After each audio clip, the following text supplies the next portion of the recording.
औज़ुबिल्लाहिमिनश्शैतानिर्रजीम बिस्मिल्लाहिर्रहमानिर्रहीम। अल्लाह जल्ले शानहू दे नाम दे नाल अल्हम्दुलिल्लाहि रब्बिल आलमीन वल आक़िबतुल मुत्तक़ीन अस्सलातु वस्सलामु अला रसूलिहिल करीम। अस्सलामु अलैकुम दोस्तों अज 12 रबीउल अव्वल ईद मिलादुन नबी का दिन है। अल्लाह ताला जल्ले शानहू और तमाम फरिश्ते नबी सल्लल्लाहु अलैहि वसल्लम ते दरूद तो सलाम भेजते हैं और कुरान च साढ़े वास्ते भी हुक्म आया कि तुसी भी अल्लाह दे नबी ते मुहम्मद सल्लल्लाहु अलैहि वसल्लम ते दरूद तो सलाम भेजो।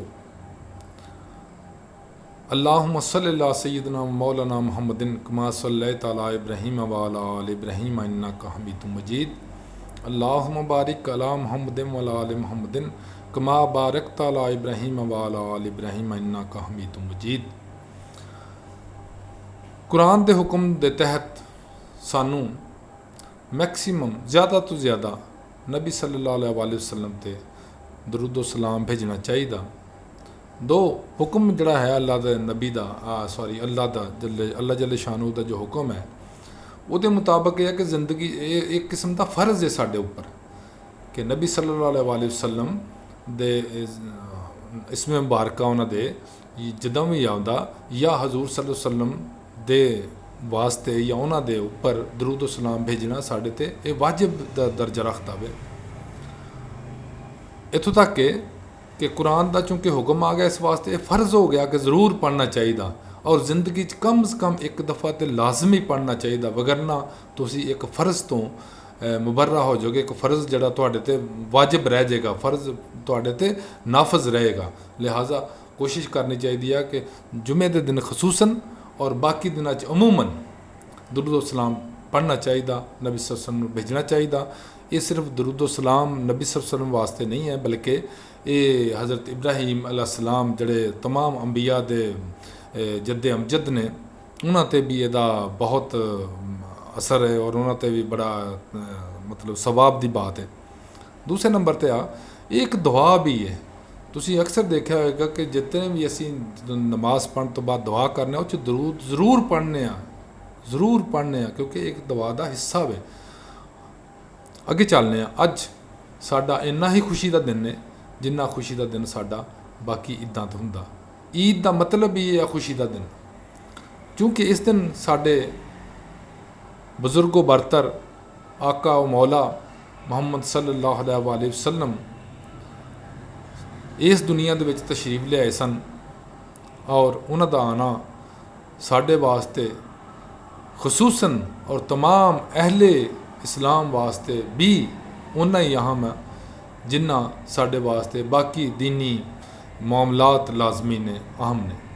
लिहाजा अल्लाह ताला बार बार फरमाया कि जदों तुसी नबी सल्लल्लाहु अलैहि वसल्लम की पैरवी करो तो उन्होंने आवाज़ तो उपर आवाज़ थोड़ी नहीं होनी चाहिए और उन्होंने कदम तो अगे थोड़े कदम नहीं होने चाहिए। इसका मतलब असी बाज़ औकात लै लें कि वो बिल्कुल उसका मतलब सिर्फ यही आ कि तुसी उच्ची आवाज़ ना बोलो नहीं और उन्होंने अगे नहीं चलो नहीं। असल च मकसद ये आ कि जो हजूर ने फरमाया उनके मुताबिक ही तुसी ज़िंदगी गुजारनी आ और हजूर ने जिमें करके फरमाया करके दिखाया उनके मुताबिक असी ज़िंदगी गुजारनी। यानी दूसरे लफ्ज़ों च कि असवाए हुसना जड़ा वे हजूर सल्लल्लाहु अलैहि वसल्लम यानी सुन्ना मुबारका उहदे ते चलो और जो हदीसे मुबारका उहदे मुताबिक अमल करो।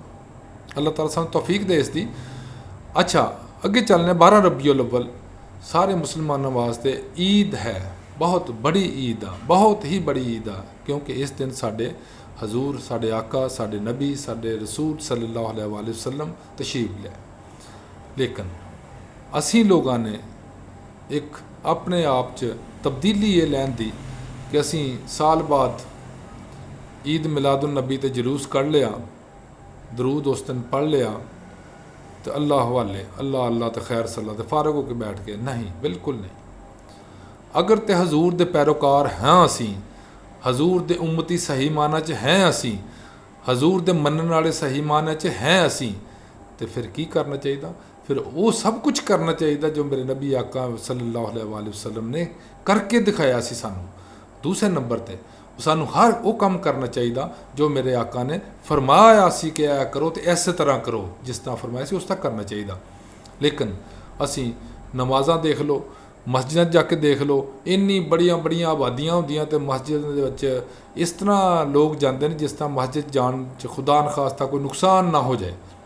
ਮੈਨੂੰ ਸਮਝ ਨਹੀਂ ਆਉਂਦੀ ਕਿ ਅਸੀਂ ਮਸਜਿਦਾਂ ਤੋਂ ਕਿਉਂ ਡਰਨੇ ਆ, ਅਸੀਂ ਅੱਲਾ ਦੇ ਘਰ 'ਚ ਜਾਣ ਤੋਂ ਕਿਉਂ ਖੌਫਜ਼ਦਾ ਵਾਂ, ਅਸੀਂ ਅੱਲਾ ਦਾ ਜ਼ਿਕਰ ਕਰਨ ਤੋਂ ਕਿਉਂ ਖੌਫਜ਼ਦਾ ਵਾਂ, ਅਸੀਂ ਅੱਲਾ ਦੇ ਨਬੀ ਤੇ ਦਰੂਦ ਭੇਜਣ ਤੋਂ ਕਿਉਂ ਖੌਫਜ਼ਦਾ। ਅੱਲਾ ਹੀ ਜਾਣੇ ਕੀ ਮਸਲਾ ਇਹਦੇ 'ਚ। ਲੇਕਿਨ ਮੇਰੇ ਆਕਾ ਨੇ ਫਰਮਾਇਆ ਸੀ ਕਿ ਤੁਸੀਂ ਅੱਲਾ ਦਾ ਜ਼ਿਕਰ ਵੀ ਬਕਸਰਤ ਕਰੋ ਔਰ ਨਬੀ सल्लल्लाहु अलैहि वसल्लम ਤੇ ਦਰੂਦ ਸਲਾਮ ਵੀ ਭੇਜੋ। ਦੋਨੋਂ ਚੀਜ਼ਾਂ ਇਸ ਤਰ੍ਹਾਂ ਹੀ ਲਾਜ਼ਮ ਮਲਜ਼ੂਮ ਨੇ ਜਿਸ ਤਰ੍ਹਾਂ ਸਾਡੇ ਤੇ ਨਮਾਜ਼ਾਂ ਪੜ੍ਹਨੀਆਂ ਲਾਜ਼ਮ ਮਲਜ਼ੂਮ ਨੇ। ਲਿਹਾਜ਼ਾ ਮੇਰੇ ਦੋਸਤਾਂ ਨੂੰ ਖੁਸ਼ੀ ਤਾਂ ਮਨਾਉਣੀ ਚਾਹੀਦੀ ਆ ਈਦ ਮਿਲਾਦੁਨ ਨਬੀ ਤੇ, ਕੋਈ ਸ਼ੱਕ ਨਹੀਂ ਹੈ। ਲੇਕਿਨ ਨਵੇਂ ਨਵੇਂ ਜਿਹੜੇ ਆ ਤਮਾਸ਼ੇ ਕਰਦੇ ਨੇ ਕੁਝ ਲੋਕ, ਸਲੈਂਸਰ ਕੱਢ ਕੇ ਤੇ ਕੀ ਤਮਾਸ਼ੇ ਕਰਦੇ ਜਿਸ ਤਰ੍ਹਾਂ ਈਦਾਂ ਤੇ ਆਮ ਕਰਦੇ। ਇਸ ਹਾਲਾਂਕਿ ਇੱਜ਼ਤ व एहतराम ਦਾ ਮੌਕਾ ਹੁੰਦਾ, ਬੜੇ एहतराम ਦੇ ਨਾਲ ਦਿਨ ਗੁਜ਼ਾਰਨਾ ਚਾਹੀਦਾ, इबादत 'ਚ दिन गुजारना चाहिए, इस दी बजाय कि असी हल्ला गुल्ला करिए। लिहाजा मेरे दोस्तों यही मशवरा की गुजारिश है कि इस दिन बकसरत दरूद सलाम भेजो नबी सल्लल्लाहु अलैहि वसल्लम ते और अल्लाह ताला दा जिक्र बकसरत करो, नमाज़ां लाजमी पढ़ो। और खुसूसन अज दा दिन बड़ा ही अहम इस वास्ते सी कि मेरे नबी सल्लल्लाहु अलैहि वसल्लम ने एक होर फरमान जारी फरमाया सी कि जुमा जड़ा ये मुसलमानों का एक ईद का दिन ही हुंदा। इस वास्ते अज जुमा भी सी और ईद मिलादुन नबी भी सी। साडियां अज दो ईदां सन, यानी जुमा मुबारका भी और नाल ईद मिलादुन नबी मुबारका भी, 12 रबीउल मुबारक भी। लिहाजा दोस्तों अल्लाह ताला दे हुक्म, नबी सल्लल्लाहु अलैहि वसल्लम दे फरमान और नबी सल्लल्लाहु अलैहि वसल्लम दी सुन्नत उत्ते अमल करदे होया बड़े अच्छे अखलाक ना, बड़ी अच्छी ज़ुबान ना, बड़े अच्छे गुफ्तार ना और बड़ी अच्छी नीयत ना उन्होंने चीज़ों पर अमल करना चाहिए सानू जो उन्होंने फरमाया सी। अल्लाह ताला सानू तौफीक दे। वल्लाहु खैरुर राज़िकीन, वल्लाहु खैरुल हाफिज़ीन, वल्लाहु खैरुन नासिरीन। सल्लल्लाहु अलैहि वसल्लम। अस्सलामु अलैकुम। अल्लाह हाफिज़।